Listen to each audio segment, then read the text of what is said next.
தூய்மை பணியாளருக்கு பணி நிரந்தரம் கொடுங்க. நீங்கள் கொடுத்த வாக்குறுதியை நீங்கள் காப்பாற்றிங்கன்னா போராட்டம் அதெல்லாம் நடக்காமல் நாங்கள் பார்த்துப்போம்.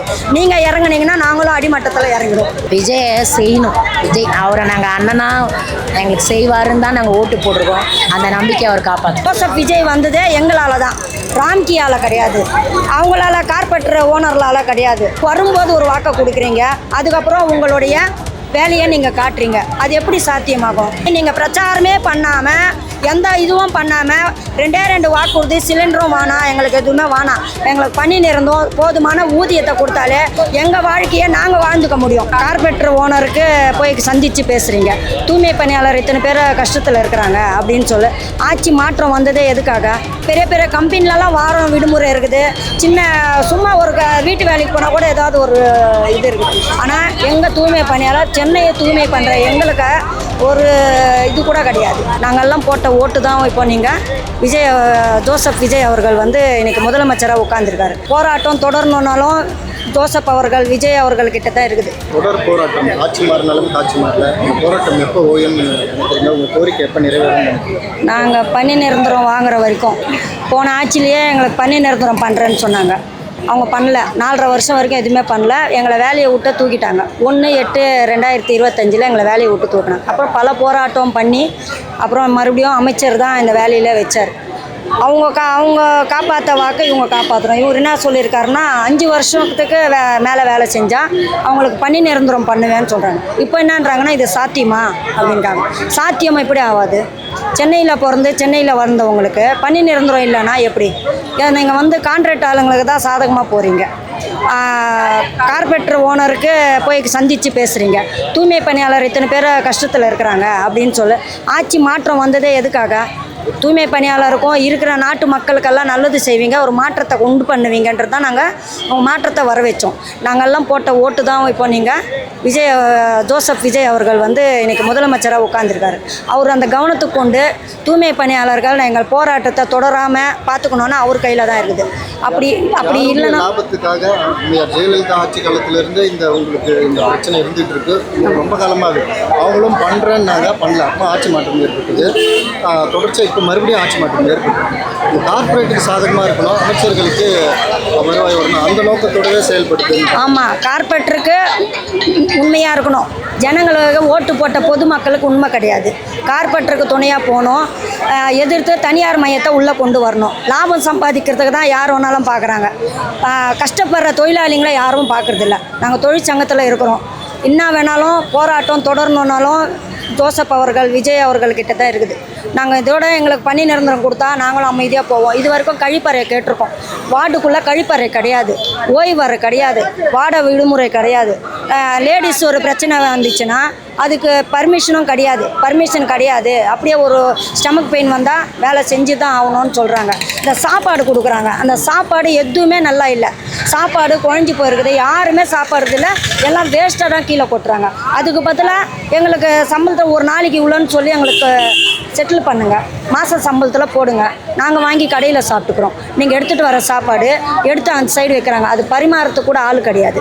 அவங்கவுங்களே கீழே மேலே போட்டுக்கணும். அதுவும் சரியாக சாப்பிட்றாங்க, கீழே கொட்டிடுறாங்க. சாப்பாடு பிடிக்கவே இல்லை, நல்லா இல்லை சாப்பாடு நல்லா இருந்தால் குழம்பு நல்லா இல்லை, குழம்பு நல்லா இருந்தால் சாப்பாடு நல்லா இல்லை, குழன்னு வருது சாப்பாடு. இது வந்து 90% அந்த சாப்பாடு நல்லா இல்லை. எங்களுக்கு அந்த சாப்பாடு கேட்கல, நாங்கள் எதுவுமே கேட்கல. எங்களுக்கு என்ன பாத்ரூம் இல்லை, கழிப்பறை இல்லை. இப்போ நம்ம கை கால் கழுவுறதுக்கு குப்பை எடுத்துகிட்டு வரோம், அந்த நோயிலேயே நம்ம உள்ளே வரோம். வீட்டுக்கு போயிடுற வரைக்கும் அந்த நோயோடு தான் நம்ம இருக்கணும். அதை கை கழுவுறதுக்கு கழிப்பறை இல்லை, தண்ணி வசதி இல்லை. அப்போ துணி மாற்றணுன்னா ஒரு அறை கிடையாது, ஓய்வு கிடையாது. அப்புறம் நம்மளுக்கு வீடு நம்ம சம்பளத்தோட விடுமுறை கேட்டுக்கிறோம். சம்பளத்தோட விடுமுறை இல்லை, வந்தால் கூலி இல்லைன்னா இல்லை அப்படின்ட்டு அதிகார ஆணவத்தில் பண்ணுறாங்க. தினக்கூலியாக தான் இருக்கிறோம், ஆனால் வந்தால் கூலி இல்லைன்னா இல்லை. அப்போது எந்த பெரிய கம்பெனிலலாம் வாரம் விடுமுறை இருக்குது, சின்ன சும்மா ஒரு வீட்டு வேலைக்கு போனால் கூட ஏதாவது ஒரு இது இருக்குது. ஆனால் எங்கள் தூய்மை பணியாளர் சென்னையை தூய்மை பண்ணுற எங்களுக்கு ஒரு இது கூட கிடையாது, விடுமுறை கூட கிடையாது. ஆமாம், இப்போது யாராவது இறந்துட்டா அவங்களுக்கு வேலை கேட்டிருக்கோம், கமிஷனர்கிட்ட மனு கொடுத்துருக்கோம். இது வரைக்கும் 1 மாதம் மேலே ஆகுது, இது வரைக்கும் அவர் பதில் கொடுக்கல. அவர் என்னன்றாருன்னா ராம்கி வந்தால் நல்லதுன்றாரு. அது எப்படி ராம்கி வந்தால் ராம்கி ஓட்டு போட்டாங்களா நாங்கள் ஓட்டு போட்டோமா? இப்போ ஜோசப் விஜய் வந்ததே எங்களால் தான், ராம்கியால் கிடையாது, அவங்களால கார்பெண்டர் ஓனர்களால் கிடையாது. ஓனருக்கு அடிப்படையாக போகாதீங்க, தொழிலாளிங்க பக்கம் நிற்கிறேன்னு சொல்லிட்டு தான் வாக்கு கொடுத்து வந்தீங்க. வாக்கு வரும்போது ஒரு வாக்கை கொடுக்குறீங்க, அதுக்கப்புறம் உங்களுடைய வேலையை நீங்கள் காட்டுறீங்க. அது எப்படி சாத்தியமாகும்? இது நாங்கள் விடவே மாட்டோம். பணி நிரந்தரம் வாங்குற வரைக்கும் திரும்ப விஜய் ஜோசப் அவர்கள் ஏழைங்களை சந்தித்து தூய்மை பணியாளர்கள் விஷயத்தில் தலையிட்டு இப்போ டாஸ்மார்க் பார்த்தீங்கன்னா இத்தனை கடை மூடுறேன்றீங்க, மூடினா அப்போ அவங்க குடும்பம் என்ன சாப்பிட்ணும்? மூடிட்டீங்க, அவங்க வருமானம் என்ன? பாட்டிலுக்கு 10 ரூபா வாங்கி அவங்க சம்பாதிக்கிற நிலமையில சென்னையில் உருவாக்குறீங்க. நீங்கள் வந்திருக்கீங்க, அந்த உருவாக்குனதை நீங்கள் தட்டி எழுத்துடுங்க. அவங்களுக்கு வேண்டிய ஊதியத்தை கொடுங்க, அவங்களுக்கு பணி நிரந்தரத்தை கொடுங்க. எல்லாம் பணி நிரந்தரம் இல்லாமல் அவஸ்தைப்பட்டுன்னு இருக்காங்க சென்னையில். அப்போ நீங்கள் எல்லாமே நாங்கள் முடிக்கிறோம், நாங்கள் பண்ணுறோம் அப்படின்னு சொல்லி நீங்கள் பிரச்சாரமே பண்ணாமல், எந்த இதுவும் பண்ணாமல் 2 வாக்குறுதி, சிலிண்டரும் வேணாம், எங்களுக்கு எதுவுமே வேணாம், எங்களுக்கு பணி நிரந்தரம் போதுமான ஊதியத்தை கொடுத்தாலே எங்கள் வாழ்க்கையை நாங்கள் வாழ்ந்துக்க முடியும். யாரும் அரசாங்கமோ எதுவுமோ எங்களுக்கு லஞ்சமும் கொடுக்க வேணாம், எங்களுக்கு இனாமோ எதுவுமே வேணாம். எங்கள் பணத்தில் நாங்கள் சாப்பிட்றதுக்கு நாங்கள் ரெடி. 2500 ரூபாய் கொடுக்குறேன்னு சொல்கிறது அது லஞ்சமாக தான் பார்க்குறேன். ஆமாம், எங்களுக்கு வேணாம். நீங்கள் கொடுக்குற அரசாங்கம் அதுவும் எங்கள் பணம் தான், வானான்னு சொல்ல முடியாது, வாங்கணும்னு சொல்ல முடியாது. ஆனால் கொடுக்குறது எங்கள் பணம் தான், எங்களுடைய வரி பணத்தை தான் நீங்கள் அறிக்கை கொடுக்குறீங்க. உங்கள் வீட்டு பணம் கொடுக்குறேன்னு சொல்லி அறிக்கை கொடுக்கல, வரி கட்டுற பணத்தை தான் நான் இதை பண்ணுறேன், இதை இப்போ இலவசமாக பண்ணுறேன். எதுக்குங்க? எங்களுக்கு காலத்துக்கும் பெண்கள் ஓசிலேயே வாழணும்னு நினைக்கிறீங்களா? வேணாம், எங்களுக்கு போதுமான ஊதியம், பணி நிரந்தரத்தை கொடுத்தா எங்கள் வாழ்க்கை, எங்கள் குழந்தைங்களோட வாழ்க்கை, எங்கள் குடும்பத்தை காப்பாற்றிக்கிறதுக்கு எங்களுக்கு தெரியும். இந்த இனாமாக கொடுக்குறேன், இந்த இலவசமாக கொடுக்குறேன்றதெல்லாம் வேணாம். விஜய் அப்போவே சொல்லியிருக்காரு, இலவசம் பெண்கள் இருக்கக்கூடாது, இலவசமாக நான் பண்ண மாட்டேன், எது இருந்தாலும் அவங்களுக்கு ஏற்ற மாதிரி நான் பண்ணுவேன். ஆனால் இவர் இலவசம் 2500 ரூபாய் பெண்களுக்கு கொடுப்பேன், பஸ்ஸு ஃப்ரீயாக கொடுப்பேன்னு சொன்னார். அப்புறம் ஏதோ ஒரு திட்டங்கள்லாம் கொடுத்துருக்காரு, அதெல்லாம் நாங்கள் கேட்கவே இல்லையே. வானான்னு சொன்னவங்க இலவசமே கொடுக்கக்கூடாது, வாக்குறுதியில் இதெல்லாம் நான் கொடுக்கவே மாட்டேன். நான் தனியார் மயம் எங்கேயுமே இருக்கக்கூடாதுங்க. டாஸ்மார்க் ஊழியர்களை வேலைக்கு அவங்களுக்கு பணி நிரந்தரம் கொடுக்கணும், அந்த பாட்டிலுக்கு 10 ரூபாவை தடுக்கணும். அவங்க எச்ச பாட்டில் கழுவுறதுக்கா சென்னையில் நம்ம பறந்து பூர்வீக மக்களாக இருக்கிறோம். எங்கெங்கேயோ நாட்டை விட்டு எத்தனை வருஷமாக இந்த டாஸ்மார்க்கில் வேலை செய்கிறவங்க இன்றைக்கி கடையை மூடிட்டோம். நாங்கள் மூடுங்க, அந்த சந்தோஷம். பெண்களுக்கு கடை மூடினா அந்த வாழ்க்கை குடும்பம் நல்லாயிருக்கும். இருந்தாலும் வெளியேற்றவங்களுக்கு வேலை கொடுங்க, அரசாங்கம் வேலை கொடுங்க. எவ்வளோ காலி பணி இருக்குது அதெல்லாம் பாருங்கள், அவங்களுக்கும் வேலை கொடுங்க. தனியார் மையத்தை தடுத்துங்க, தூய்மை பணியாளருக்கு பணி நிரந்தரம் கொடுங்க. நீங்கள் கொடுத்த வாக்குறுதியை நீங்கள் காப்பாற்றிங்கன்னா போராட்டம் அதெல்லாம் நடக்காமல் நாங்கள் பார்த்துப்போம். நீங்கள் இறங்குனீங்கன்னா நாங்களும் அடிமட்டத்தில் இறங்கிடுவோம். நாங்கள் போன வருஷத்துலேருந்து போராடின்னு தான் இருக்கிறோம். அப்போ முதல்வராக இருந்தார் ஸ்டாலின் ஐயா. இப்போ விஜயன்றவர் அவரும் எங்களுக்கு நல்லது செய்வார்னு நினைக்கிறோம். நாங்கள் அந்த போராட்டம் எங்களுக்கு கான்ட்ராக்ட் போகக்கூடாது, ராம்கின்ற ஒரு கான்ட்ராக்ட் எங்களுக்குள்ளே வரக்கூடாது. நாங்கள் சென்னை மாநகராட்சிக்குள்ளே வேலை செய்யணும்னு தான் நினைக்கிறோம். அது நிரந்தர பணி ஆகணும்னு நினைக்கிறோம்.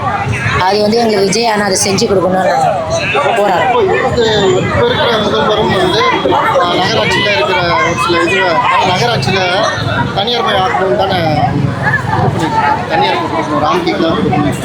அது கீழே இருக்கிறவங்க அதுமாரி பண்ணுறாங்கண்ணா, அவருக்கு அந்த ஐடியாவுக்கு தான் எனக்கு சரியாக தெரியல. அதிகாரி தூண்டுதலை சில கட்சிக்காரங்கள எதிர்கட்சிக்காரங்கள தூண்டுதலாக போயிடாரு. நாங்கள் ஆளாஜர்கிட்ட சொல்லியிருக்கிறோம், அவர்கிட்ட நாங்கள் சொல்லியிருக்கிறோம் எங்களுக்கு பிரச்சனை எங்களுக்கு அவங்க பேசுகிறேன்னு கூப்பிட்டுருக்குறாங்க. ஆனால் எங்களுக்கு நிரந்தர பணி வேணும், அவர் செய்வார் நாங்கள் நம்புகிறோம். ஓகே, ஆட்சி மாற்றம் 1 மாதத்துக்கு மேலே ஆகுது, 1 மாதம் ஆயிருக்கு. ஏதாச்சும் மாற்றம் இருக்கா வேலையில்? ஏன்னா முந்தைய ஆட்சி காலத்தில் எப்படி உங்கள் வேலையில் என்னென்ன கஷ்டங்கள் இருந்தோ அந்த கஷ்டங்கள் அப்படியே இன்னமும் இருக்கா? இல்லை, இப்போ எங்களுக்கு பரவாயில்ல, முன்னதோட இப்போ எங்களுக்கு வேலை விஷயம்லாம் பரவாயில்ல. என்ன இந்த சிஎங்க மேசிங்க தான் கையெழுத்து வாங்குறது டைமிங்லாம் கொஞ்சம் இது பண்ணுவாங்க, மற்றபடி எல்லாமே கண்டிஷனாக தான் போகுது. அந்த அளவுக்கு எங்களுக்கு டார்ச்சர்லாம் ஒன்றும் இல்லை. ஆனால் எங்களுக்கு வேலை நிரந்தர பணி ஆகணும். நாங்கள் போராட்டம் பண்ணுறதுக்கு எங்களுக்கு எந்த எதிர்ப்பு இருக்கிறாமல் இருக்கணும். ஏன்னா எங்களோட வாழ்வாதாரத்துக்கு நாங்கள் போராடுறோம். அது அவங்க ஒன்று செய்யணும், இல்லை எதிர்க்காமல் இருக்கணும். இது ரெண்டுமே பண்ணால் அப்புறம் எங்களோட வாழ்க்கை தரத்துக்கு நாங்கள் என்ன பண்ணுறது? எங்களுக்காக நாங்கள் தானே போராடணும், எங்களோட வாழ்க்கை தரத்துக்கு நாங்கள் தானே போராட முடியும். அதுதான் விஜயை செய்யணும். விஜய் அவரை நாங்கள் அண்ணனா எங்களுக்கு செய்வாருன்னு தான் நாங்கள் ஓட்டு போட்டிருக்கோம். அந்த நம்பிக்கை அவர் காப்பாற்றணும்.